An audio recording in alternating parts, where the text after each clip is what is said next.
सभा में उपस्थित सभी साथियों, पर्यावरण प्रेमियों और दूर दूर से आए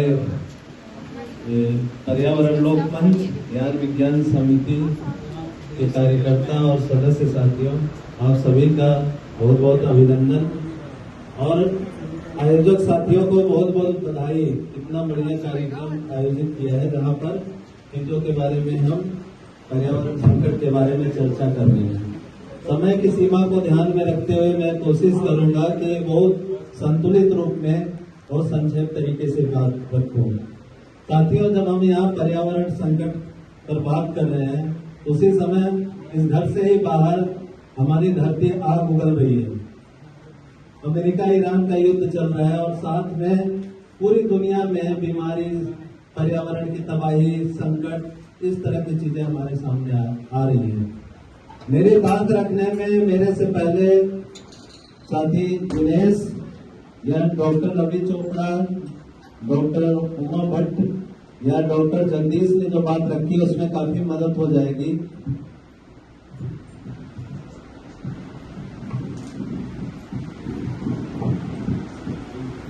उन चीजों को दोहराऊंगा नहीं, सीधे सीधे मैं बात रखूंगा कि पर्यावरण लोक मंच जो संस्था बनाई थी 2014 में दिल्ली में एक सम्मेलन करके बनाई गई, तो ये संस्था किस उद्देश्य के तहत काम कर रही है, इसका नजरिया क्या है और क्या क्या कार्यक्रम हम लोग लेते हैं।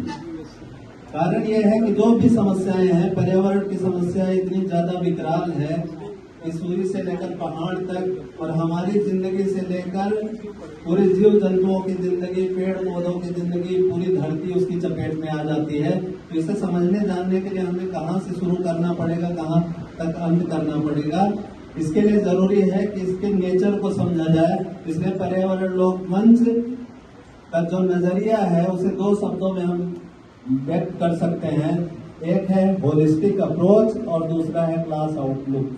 होलिस्टिक अप्रोच का मतलब है कि हमें समग्र दृष्टिकोण अपनाना पड़ेगा और क्लास आउटलुक का मतलब है कि हमें वर्ग नजरिया अपनाना पड़ेगा। इसी पर मैं पूरी अपनी बातचीत केंद्रित करते हुए रखूंगा। साथियों, जो भी पर्यावरण संकट है, जितनी भी समस्याएं हम देखते हैं उसे दो भागों में बांटकर हम देख सकते हैं। एक भाग को बोलते हैं रिवर्सिबल क्राइसिस और दूसरे भाग को बोलते हैं इरिवर्सिबल क्राइसिस। कुछ ऐसी समस्याएं हैं जैसे पर्यावरण प्रदूषण है, नदियों का गंदा होना, ठीक है, या हमारे आसपास के नाले गंदे हो रहे हैं, बीमारियां फैल रही हैं। इस तरह की जो भी समस्या है इसको तो बदल सकते हैं हम, लेकिन जो जलवायु परिवर्तन की समस्या है जिस पर डॉक्टर रवि चोपड़ा ने बहुत विस्तार से बताया कि धरती का तापमान बढ़ रहा है, उत्सर्जन बढ़ता जा रहा है, गर्मी बढ़ने के चलते ग्लेशियर पिघल रहे हैं, कहीं बहुत ज्यादा सूखा पड़ जा रहा है, कहीं बहुत ज्यादा बाढ़ आ जा रही है, इसके बाद कहीं बहुत ज्यादा बारिश हो जा रही है, केदारनाथ की आपदा आ गई, रेगिस्तान बढ़ता चला जा रहा है। तो इस तरह की जो समस्या है इसको बोलते हैं इरिवर्सिबल क्राइसिस। इंसान कुछ भी कर ले, जहां तक ये समस्या पहुंच गई है वो इरिवर्सिबल क्राइसिस है। ये इरिवर्सिबल क्राइसिस के बारे में सोचते समय मुझे एक कहानी याद आ रही है। हो सकता है उससे मैं ज्यादा अच्छी तरह उसको बता सकूं। 3 आदमी, एक इंग्लैंड का, एक जापान का, एक इंडिया का, एक साथ बैठते हैं और अपने यहाँ डेवलपमेंट के बारे में ऊंची ऊंची बातें करते हैं। इंग्लैंड वाला कहता है कि मेरे यहाँ एक ऐसी मशीन बनी है कि उसमें आप बकरा डालो, कट के निकल के आ जाएगा, फ्रेश एकदम ताजा पीस, और जब चाहे जैसा चाहे मटन बना के खा लो। दूसरा जापान वाला कहता है कि तुम्हारे यहाँ तो कुछ भी नहीं होता, हमारे यहाँ बकरा डालो उसमें और बटन दबाओ कि कौन सा डिश बनाना है, कीमा बनाना है या क्या बनाना है, कलेजी क्या बनाना है, उसे डालते ही तुम्हारा कीमा कलेजी सब बन के आ जाता है। भारत वाला बोलता है कि तुम्हारे यहाँ तो कुछ भी नहीं है, हमारे यहाँ ऐसी मशीन बनी है कि आप बकरा डालो और उसमें कटेगा, कीमा कलेजी बन जाएगी, जो खाना चाहो वो खाओ, और जब खाते हुए पसंद न आए तो वो डिश वापस मशीन में डाल दो, बकरा आ जाएगा। ठीक है, तो ये रिवर्सिबल। तो जो भी इस तरह की समस्या है वो रिवर्सिबल है। ये सुनने में तो बड़ा मजेदार लग रहा है, या गप आंकने के लिए तो ऊंची ऊंची बातें होती है, सरकारों की बैठकें होती है। साथियों ने क्योटो प्रोटोकॉल, अंतर्राष्ट्रीय बहसों के बारे में बताया है, लेकिन दुख की बात यह है कि ये जो भी समस्या है वो समस्या इरिवर्सिबल है, जलवायु परिवर्तन से जुड़ी है। जो 1.5 डिग्री टेम्परेचर बढ़ गया है, ये 1.5 डिग्री टेम्परेचर वापस नहीं आ सकता। हम अपनी पीढ़ियों के लिए क्या भविष्य दे रहे हैं ये सोचना चाहिए, और उस पर मैं आऊंगा कि वो क्या है मामला, 1.5 डिग्री का मामला क्या है और कैसे होगा। इसलिए होलिस्टिक अप्रोच का मतलब है, समग्र नजरिए का मतलब इसे 2 पॉइंट में समझ सकते हैं। कोई भी समस्या जो स्थानीय है वो राष्ट्रीय समस्या से जुड़ती है, और राष्ट्रीय समस्या अंतर्राष्ट्रीय समस्या से जुड़ी हुई है। एक गाना है, पंछी नदियां पवन के झोंके कोई सरहद नहीं होती। जो हवाएं हैं, जो टेम्परेचर है, जो सूरज की रोशनी है, जो गर्मी है, उसे कोई सरहद बांट नहीं सकती। आपका हिमाचल प्रदेश, आपका उत्तराखंड, आपका उत्तर प्रदेश अंटार्कटिका से अलग नहीं है, अमेरिका से अलग नहीं है। ये हमें जानना समझना होगा। जब पर्यावरण लोक मंच का हमने गठन किया तो हमारे सामने सवाल यही था कि समस्या को किस रूप में पेश किया जाए। और याद करिए आप लोग, 2014 की बात, जब पर्यावरण संकट का नाम लेते ही लोग, पढ़े लिखे लोग, सामाजिक काम करने वाले लोग बिगड़ जाते थे, बोलते थे तुम्हारे पास यही समस्या रहेगी। ठीक है, कितनी बेरोजगारी बढ़ रही है, कितने लोगों की नौकरी नहीं लग रही है, किसानों की ये समस्या है, मजदूरों की इस तरह की प्रॉब्लम है, महिलाओं की ये दिक्कत है, और तुम्हें ले देकर पर्यावरण संकट ये बहुत बड़ी समस्या लग रही थी। हमने कहा कि नहीं साथियों, ये समस्या बहुत बड़ी है। दूसरा, एक भटकाव कैंपस कॉलेज में प्रोफेसर और स्टूडेंट के बीच में था, और वो भटकाव इस तरह का था कि जब भी हम लोग जाकर पर्यावरण संकट के ऊपर बात करते थे तो प्रोफेसर, पर्यावरणविद और स्टूडेंट हमारे सामने आके क्योटो प्रोटोकॉल, कानकुन सम्मेलन, कोपेनहेगन सम्मेलन, बाली सम्मेलन का चस्पा ठोक देते थे। और आप सभी साथियों को याद होगा कि क्योटो प्रोटोकॉल जो 98 में आया था, क्योटो में पूरी दुनिया के जो वैज्ञानिक थे और साथ में राजनेता थे, प्रधानमंत्री, राष्ट्रपति, उनका बहुत बड़ा सम्मेलन हुआ था, पर्यावरणविदों का सम्मेलन था। और उसमें ये चेतावनी दी गई थी कि जो भी टेम्परेचर बढ़ रहा है दुनिया का, अगर 2011 का टारगेट उन्होंने रखा था, इसे वापस कम करके 1990 के स्तर पे लाना होगा। और इसके लिए सबसे ज्यादा जरूरी है कि अमेरिका, जो नंबर 1 का जिम्मेदार है, दुनिया का 24% कार्बन उत्सर्जन करता है, उसको सबसे ज्यादा कटौती करनी पड़ेगी। और उसके बाद धीरे धीरे सभी विकसित देशों का कोटा वहां क्योटो प्रोटोकॉल में तय हो गया था। आप बताओ कि वो 2011 कब का बीत चुका है, और उसके बाद टेम्परेचर 0.5 डिग्री बढ़ने की बात थी, उसे कंट्रोल करने की बात थी। आज हम बैठकर जब बात कर रहे हैं, और साथी दिनेश ने बताया कि 1.5 डिग्री बढ़ गया है, कितने बड़े संकट में है। ये एवरेज टेम्परेचर की बात हम लोग कर रहे हैं। 1.5 का मतलब कहीं 5 डिग्री बढ़ा है, कहीं 8 डिग्री बढ़ा है, और कहीं का टेम्परेचर बहुत ज्यादा डाउन हो गया जहां जीने की कंडीशन भी नहीं है। यानी 2 विषम परिस्थितियां पैदा हुई हैं। ठीक है, कहीं कहीं ज्यादा बारिश हो रही है, तबाही आ रही है बारिश के चलते, तो कहीं कहीं सूखा पड़ रहा है, एकदम सूखे से रेगिस्तान बनता जा रहा है, जंगल के जंगल सूख जा रहे हैं, साफ हो जा रहे हैं। ये सब तथ्य हमारे सामने हैं। ठीक है, तो ये सवाल जब हम लोगों के बीच में ले जाते थे तो लोग कहते थे कि भाई क्योटो सम्मेलन का जो समाधान है वो लागू होगा, हमें टेंशन लेने की जरूरत नहीं है। उसके बाद कोपेनहेगन हुआ, उसके बाद कानकुन हुआ। फिर हमने कहा कि हमें उनसे है वफा की उम्मीद जो जानते नहीं कि वफा क्या है। तो इन जो दुनिया के पर्यावरण का नाश कर रहे हैं वो क्या नौटंकी कर रहे हैं, क्योटो सम्मेलन में जाके, कोपेनहेगन सम्मेलन में जाके। अभी किसी कोई साथी बता के गया है कि वो अय्यासी करने जाते हैं। और COP24 का याद है, COP24 का जिस जगह पर इन्होंने सम्मेलन किया था उसकी दीवारें ग्रेफाइट से बनी हुई थी। ग्रेफाइट बनाने में कोयले का इस्तेमाल होता है, कार्बन का इस्तेमाल होता है, और सबसे ज्यादा प्रदूषण फैलता है।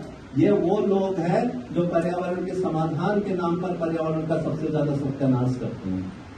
क्या उनसे हमें समाधान की उम्मीद करनी चाहिए। हमने लोगों को बताया, साथियों को बताया कि इससे समाधान नहीं होगा।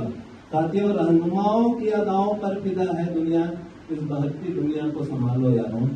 हम तब से ये बात करते आ रहे हैं कि लोगों को लगता था कि सारा समाधान वो कर देंगे।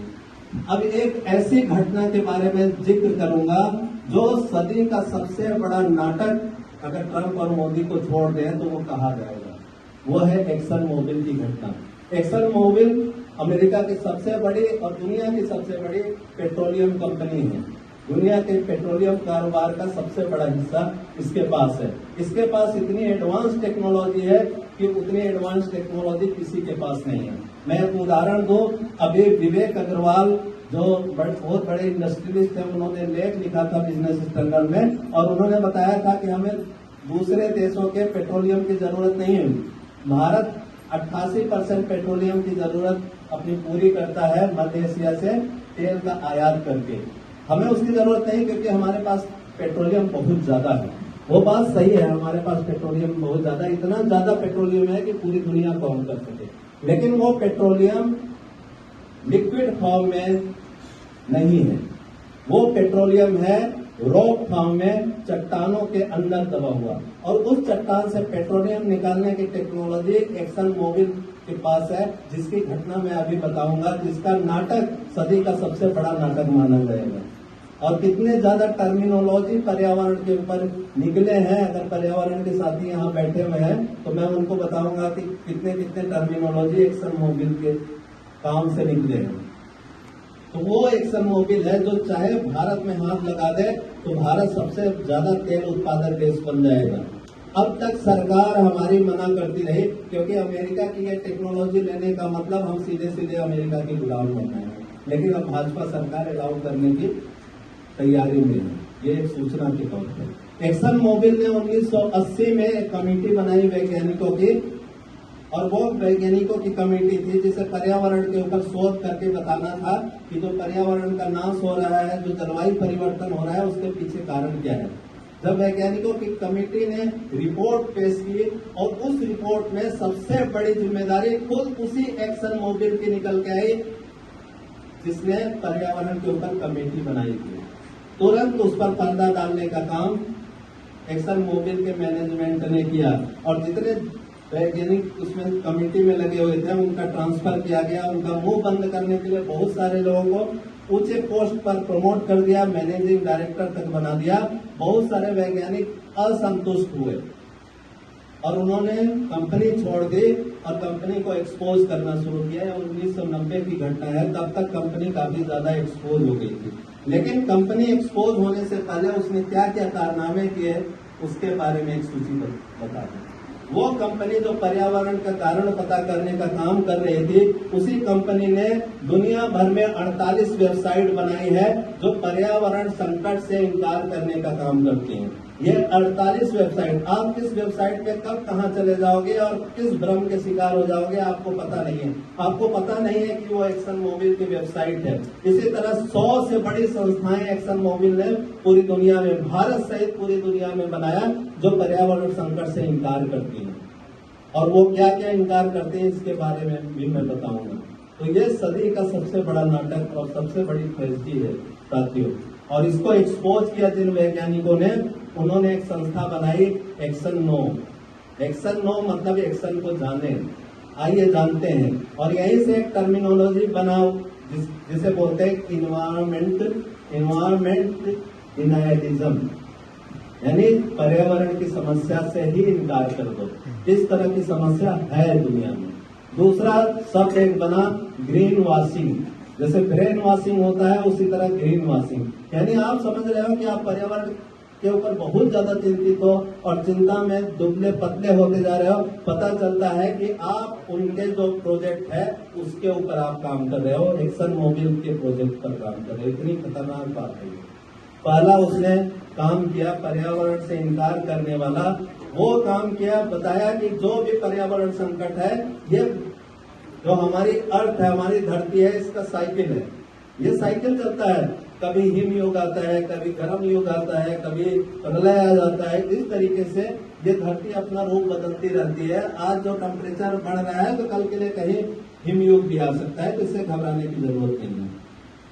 दूसरा इसने नाटक किया और ये नाटक कितना ज्यादा कामयाब है इसके बारे में और हमारे लिए चिंता का विषय है वो मैं बताऊंगा। दूसरा सबसे बड़ा नाटक था कार्बन ट्रेडिंग।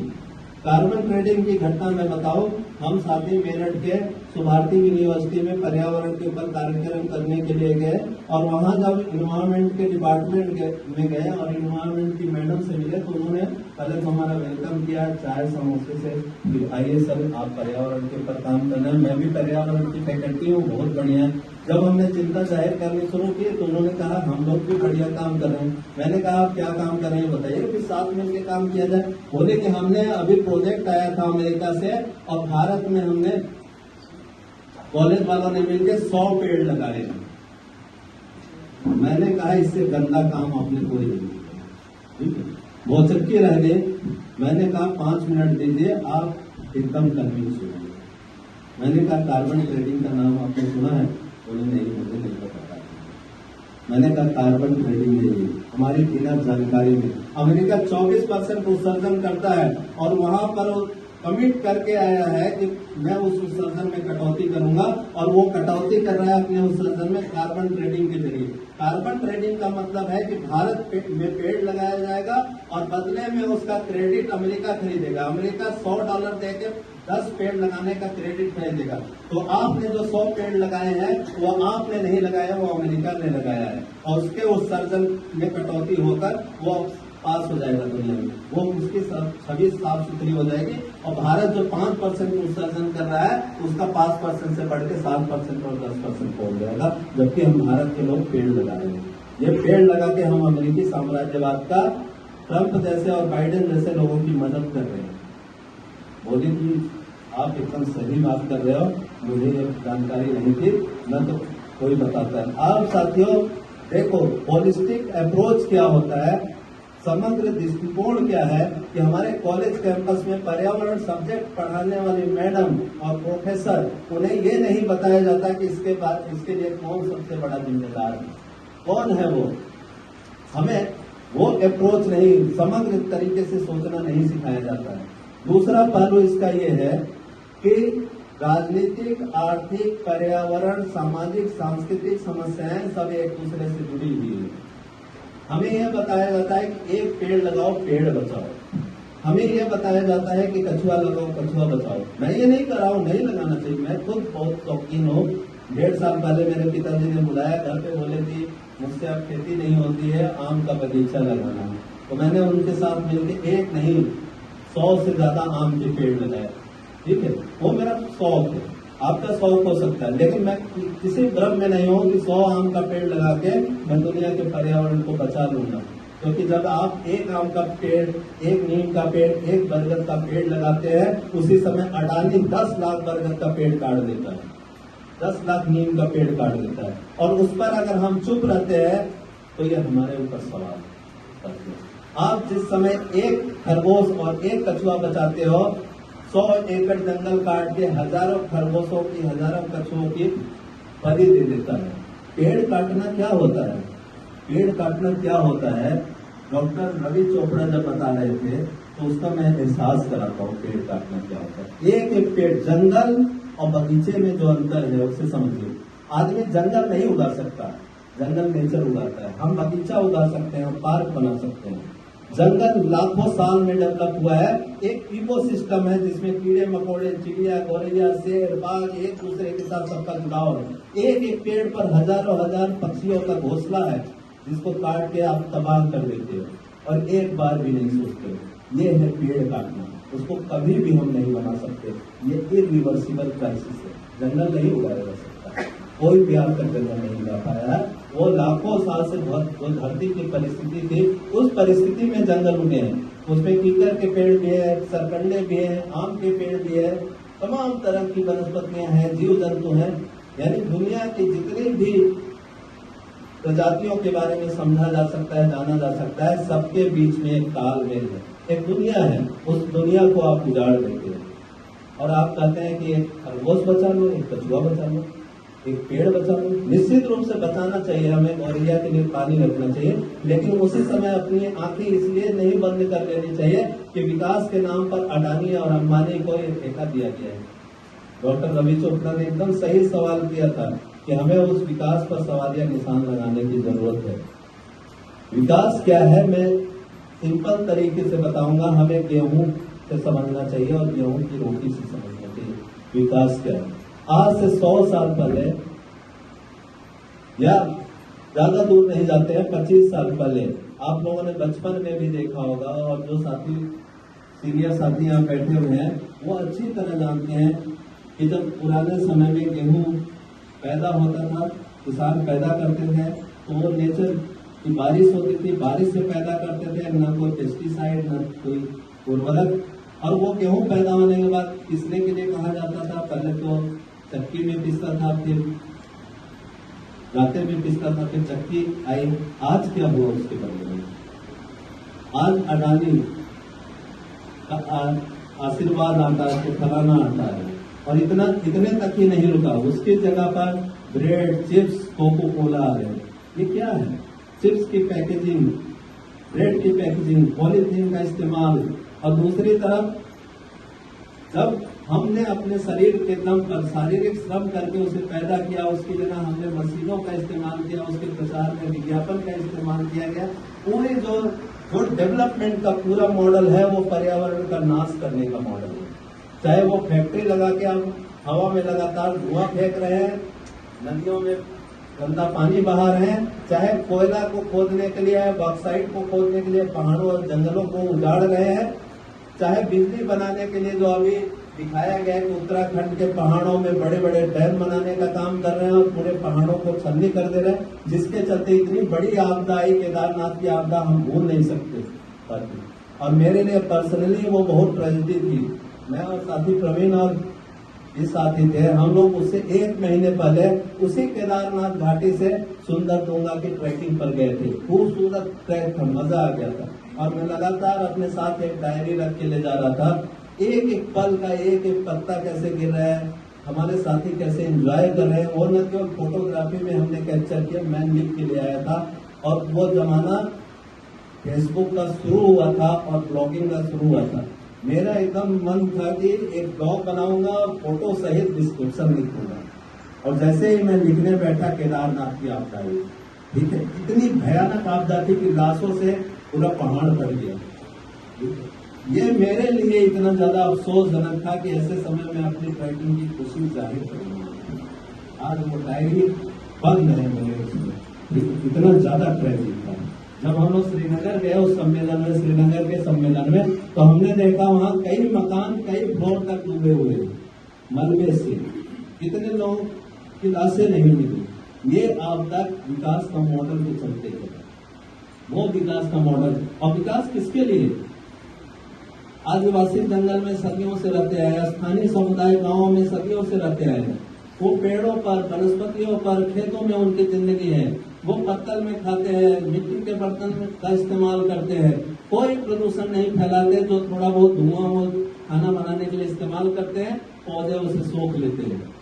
आप कहते हैं जाकर कि तो अरे मिट्टी के बर्तन में खा रहे हैं, पत्तल पर खा रहे हो। विकास नहीं कर रहे। विकास करो, पन्नी में पैकेजिंग का तुम्हें चिप्स और कुरकुरे मिलेंगे, ठीक है, कोल्ड ड्रिंक मिलेगा तुम्हें। तो वो कहता है आदिवासी, स्थानीय लोग कहते हैं नहीं, विकास नहीं चाहिए, विकास नहीं चाहिए, पैसे नहीं चाहिए। और भेजेंगे विकास करने के लिए तो सबसे पहले फौज जाती है, सबसे पहले पुलिस जाती है, और उसके बाद जो विकास नहीं करता है कि मैं अपना विकास नहीं चाहता, उसको पीटती है। ले, विकास नहीं चाहिए तुम्हें, तो यार विकास लेने के लिए तैयार नहीं।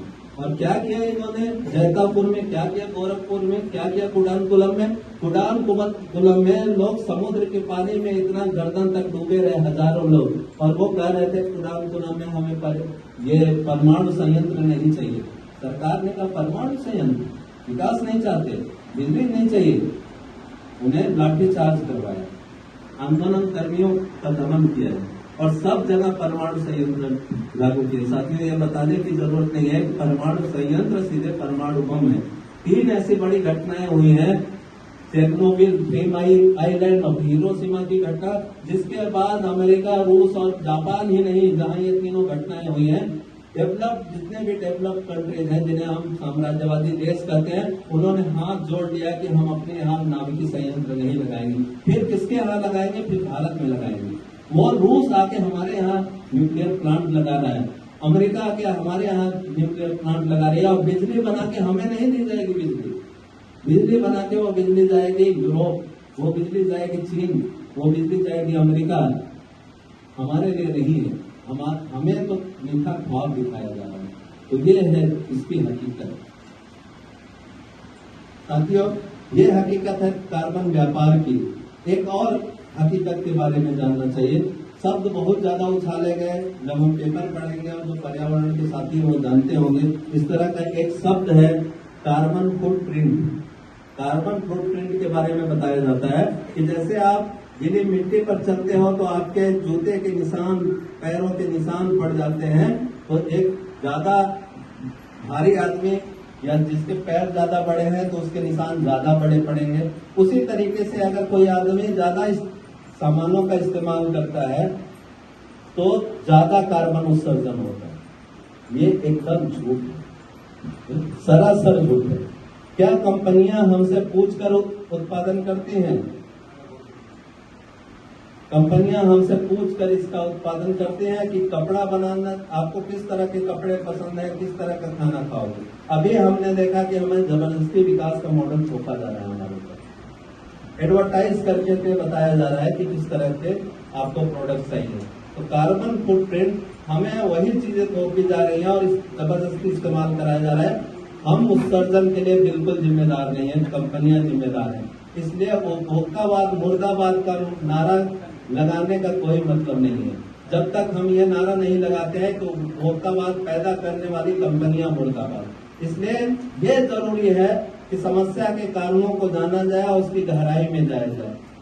अगर उत्सर्जन, पर्यावरण संकट, तापमान का बढ़ना, ग्लेशियर का सूखना, इसके पीछे कारण आपके कोर्स की किताबों में, अखबारों में बताया जाता है पेड़ों की कटाई, फैक्ट्रियों का लगना, तो हमें उसके आगे जाने की जरूरत है अगर हम होलिस्टिक अप्रोच लागू करना चाहते हैं। देखिए, हमारे समाज में सुई से लेकर जहाज तक कोई भी चीज अपने आप बनती नहीं है, न तो अपने आप समाज की कोई गति होती है। उसे बनाने वाला, उसे चलाने वाला इंसान है। और हर काम हमारे समाज में बटे हुए हैं, पर्टिकुलर इंसान करते हैं। हमें ये सवाल करना होगा कि कौन है इसका जिम्मेदार, उसे पकड़ना होगा, उसके गिरेबान पर हाथ डालना होगा, तभी हम इस समस्या का समाधान कर पाएंगे। दूसरा, समय की सीमा है, इसलिए दूसरे नजरिए पर मैं आऊंगा और वो नजरिया हमारा क्लास आउटलुक।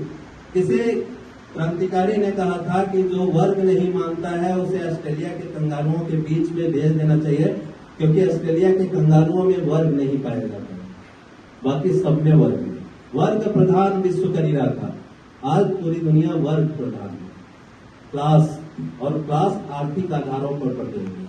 कोई अमीर है, कोई गरीब है, कोई मिडिल क्लास में है, कोई मजदूर है, सभी बराबर पर्यावरण संकट के लिए जिम्मेदार नहीं है। एक आदमी, एक्सन मोबिल का कंपनी जो एक ऑर्डर देता है और लाखों गैलन, करोड़ों गैलन रोज तेल निकालकर पर्यावरण को तबाह कर देता है, वो उतना बड़ा जिम्मेदार है। लेकिन दूसरी तरफ एक आदमी जंगल में बैठा हुआ या गांव में बैठा हुआ खेती कर रहा है और प्राकृतिक खेती कर रहा है, क्या वो बराबर का जिम्मेदार है? क्या हम दोनों को एक ही कैटेगरी में खड़ा करेंगे? एक की भूख पूरे महासागरों को पार करके भी नहीं मिटती, जिसके पेट में हवाई जहाज समा जाए, दुनिया का सारा डॉलर समा जाए, फिर भी भूख नहीं मिटती, और एक की भूख मिटती है 2 रोटी और दाल से। क्या दोनों बराबर के लिए जिम्मेदार हैं? ये क्लास आउटलुक नहीं होगा तो हम अमूर्त बातें करते हुए किसी को जिम्मेदार नहीं ठहरा पाएंगे, गिरेबान पे हाथ डालना पड़ेगा। किसी ने कहा है कि सच्चाई हमेशा ठोस होती है।